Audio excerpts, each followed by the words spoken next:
உலகில் மனிதனை படைத்தது எதற்காக?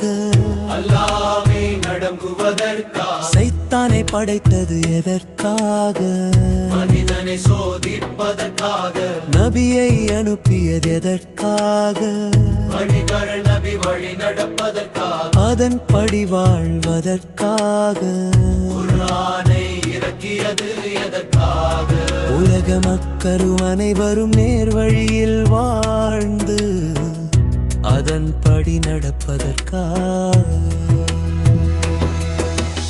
அல்லாஹ்வின் கட்டளைப்படி வாழ்ந்து முஹம்மது நபி ஸல்லல்லாஹு அலைஹி வஸல்லம் அவர்கள் வாழ்ந்த வழியில் வாழ்ந்தார்.